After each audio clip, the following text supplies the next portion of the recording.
एक छोटे से कस्बे में एक रिक्शा चालक रहता था। उसका नाम था नथु और उसकी पत्नी का नाम था माया। यह कहानी राजस्थान की है। यह कहानी एक सच्ची घटना पर आधारित है। यह कहानी भगवान की चमत्कार। नथु बहुत ही नेक दिल इंसान था। वह रोज ऑटो रिक्शा लेकर जाता और लोगों को उनके घर पहुंचा आता।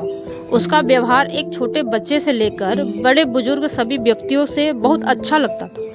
अपने मधुर व्यवसाय के कारण लोग उसे पहचानने लग गए थे। रात के 1 बजे भी किसी के अगर आवश्यक कार्य से बाहर जाना होता तो वह बेचारा 1 बजे भी उठ जाता। किसी भी लोगों को मना नहीं करता। महिलाएं रात के समय भी उस ऑटो रिक्शा चालक की ऑटो में बिना संकोच बैठ जाती थी। वह था इतना नेक दिल इंसान। सभी गांव के लोग उसको बहुत ही प्यार करते थे। उसकी 3 बेटियां थीं, चांदनी, अंकिता और तनु। वह सभी पढ़ाई कर रही थीं। एक बड़ी बेटी तो पढ़ाई कर चुकी थी। उसने अपनी बेटी को 12वीं कक्षा तक पढ़ा दिया था।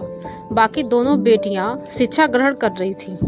उसने अपनी बड़ी बेटी की शादी तय कर दी। भगवान का दिया उसके पास गुजारे लायक काफ़ी था।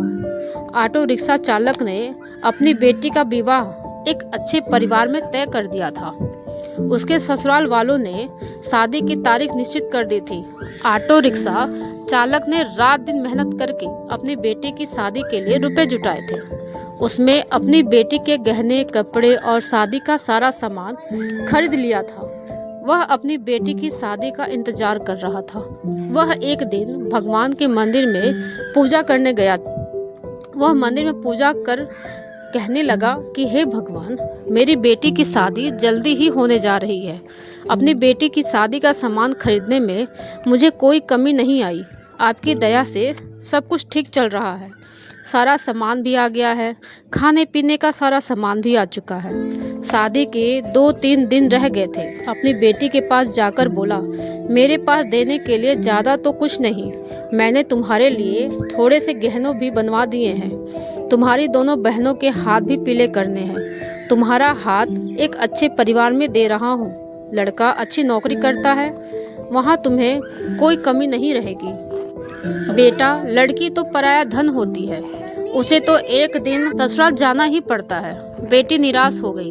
आज मैं तुम्हें एक शिक्षा दे रहा हूँ। अपने ससुराल में बड़ों का सम्मान करना, अपने सास ससुर की खूब सेवा करना। मैं तुम्हें यह सीख दे रहा हूँ, बड़ों की आज्ञा का पालन करना, अपने सास ससुर को ही अपने माता पिता समझना। तुम्हें मैं 12वीं तक ही शिक्षा दी है और सिलाई भी सिखा दी है। तुम्हारे ससुराल वाले अगर तुम्हें नौकरी करने देंगे तो करना, वरना नहीं। हमारी मान मर्यादा का ख्याल रखना बेटा। लड़की ससुराल में अपने सद्गुणों से सभी को अपना बना लेती है। सास ससुर तुम्हें डांट झपट करे तो सोच लेना तुम्हें तुम्हारे अपने माता पिता डांट रहे हैं। मेरी इज्जत का सम्मान करना। अपनी बेटी को समझाने लगा था। समझाते समझाते उसकी आंखों में आंसू आ गए थे। घर में शादी का माहौल था। घर में रिश्तेदारों का तांता लग गया था। दिन को सभी लोग आ जाते थे। किसी को क्या पता था कि क्या होनी तो कोई और ही खेल रही थी। शायद वह उसकी परीक्षा ले रही थी। शादी के केवल 3 दिन बचे थे। रात को ऑटो रिक्शा चालक के घर में भयंकर आग लग गई। सभी लोग सो रहे थे। रात को उनका सारा घर आग की चपेट में था। उनकी घर की छोटी बेटी अंकिता पानी पीने के लिए उठी। उसने देखा चारों ओर धुआं ही धुआं था। उसने दौड़कर अपने माता पिता को जगाया। तीनों बेटियां चिल्लाने लगी, आग आग, कोई हमें बचाओ। बड़ी मुश्किल से रिक्शा चालक ने पिछली बालकनी से जाकर एक डंडे के सहारे बालकनी से निकलने की कोशिश की। घर के सभी सदस्य बाल बाल बचे, लेकिन घर का सारा सामान आग की लपेटों में खाक हो गया था। शादी का सारा सामान जलकर नष्ट हो गया था। चांदनी भी बेहोश हो गई थी। दोनों बहनें भी चक्कर खाकर गिर पड़ी थी। चांदनी को थोड़ा थोड़ा होश था। लोगों ने उन सबको बड़ी मुश्किल से बाहर निकाला। थोड़ी देर पहले जहां खुशियां छा रही थी, वहां का दृश्य देखा भी नहीं जा रहा था। जो भी देखता उसकी आंखों से आंसू निकलते। बेचारा अब क्या करेगा, बिना शादी के ही बेटी रहेगा। दूल्हा तो अब उसे ब्याहने से रहा। कुछ लोग तरह तरह की बातें करते, जितने मुंह उतनी बातें। चांदनी दौड़ी दौड़ी अपने पिता के पास जाकर बोली, पापा आप निराश न हो, आपने इतनी मेहनत से मेरी शादी के लिए रुपया जोड़ा था। पापा आप जरा भी चिंता मत करो, मेरी किस्मत में यही लिखा था, आप निराश न हो। मुश्किल की इस घड़ी में हमें कमज़ोर नहीं पड़ना है।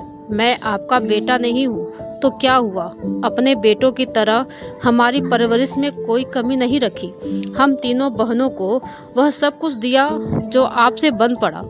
तब तक दोनों बहनें अंकिता और तनु भी उठ गई थीं। वह भी अपने पापा के पास जाकर खड़ी हो गई। पापा हम सब आपकी ताकत है, हम तीनों आपकी बेटियां नहीं बेटे हैं। आज से हम भी आपके साथ कमाएंगे। चांदनी बोली, पापा अगर वह लड़का जिसे आपने मुझसे शादी के लिए चुना है मुझसे सच्ची मोहब्बत करता होगा तो वह सब देख कर भी शादी के लिए इनकार नहीं करेगा। मैं भी उससे खुशी खुशी स्वीकार करूंगी। आप जरा भी चिंता मत करो। उन तीनों ने मिलकर अपने पापा को उठाया। मोहल्ले के सारे लोग इकट्ठा हो गए थे। सब आपस में कह रहे थे कि ससुराल वालों को वह क्या कहेगा, जो भी आता शोक व्यक्त करके चला जाता। नथु के घर के पास लोगों का तांता लग गया था। बोला, शायद भगवान की यही मर्जी होगी। उसकी पत्नी माया आकर बोली, बड़े भगवान का नाम लेते फिरते हो, यह सब कुछ दिया आपके भगवान ने। भगवान का नाम लेकर भी आपके भगवान के आपको यह सिला दिया। इस घर में भगवान का नाम कभी मत लेना।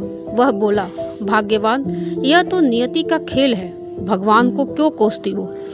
तीनों बेटियों ने बड़ी मुश्किल से अपनी माँ को संभाला। किसी ने प्रेस में खबर कर दी। अगले दिन समाचार पत्र में आ गया कि नथुराम का घर जलकर स्वाहा हो गया। दूसरे दिन जब लोगों ने देखा ऑटो रिक्शा चालक नथु का घर आग की लपेटों में जलकर पल भर में नष्ट हो गया था। उसकी बेटी की शादी को कुछ ही दिन रह गए थे। बेचारा अपनी बेटी की शादी कैसे करेगा। जिस किसी ने भी यह सुना वह आए बिना रह न सके। जितने भी लोग उसको जानते थे सब के सब आकर न जाने क्या क्या लाए। उस घर का उपहारों से भर गया। कोई जेवर लाया, कोई कपड़े, कोई राशन, कोई रुपए। जिन सभी नेताओं से सुना सभी ने नथुराम की सहायता की। वह था ही इतना नेक इंसान, उसकी बेटी की शादी को कोई क्यों नहीं आता। शाम तक उसके घर में ना जाने कितने रुपए इकट्ठे हो चुके थे। जब तीनों बेटियों ने अपने पापा को सारे रुपए थमाए, उन सबको तो अपनी आंखों पर विश्वास ही नहीं हो रहा था कि जहां पर भर में सब कुछ नष्ट हो गया था वहां पर उनके पास इतना रुपया इकट्ठा हो गया था कि उन्हें बैठे बिठाए तीनों बेटियों की शादी आसानी से कर सकता था। भगवान जब देता है तो छप्पर फाड़ कर देता है। उसने बड़ी धूमधाम से मंदिर में अपनी बेटी की शादी की। लोग आपस में रह करके इन नेक दिल इंसान की सहायता भगवान क्यों नहीं करते। आज तो भगवान के चमत्कार पर भी सभी को विश्वास हो गया था। भगवान जो करता है अच्छा ही करता है। नथुराम की पत्नी आकर बोली, मुझे माफ़ कर देना। गुस्से में भगवान के लिए न जाने क्या क्या अशब्द कह गई। तीनों बेटियां मुस्कुराकर अपनी माँ को देख रही थीं। थोड़ी देर पहले जहाँ पर रुदन था वहीं पर सभी के चेहरों पर खुशी की झलक आ रही थी। भगवान की माया प्रबल है।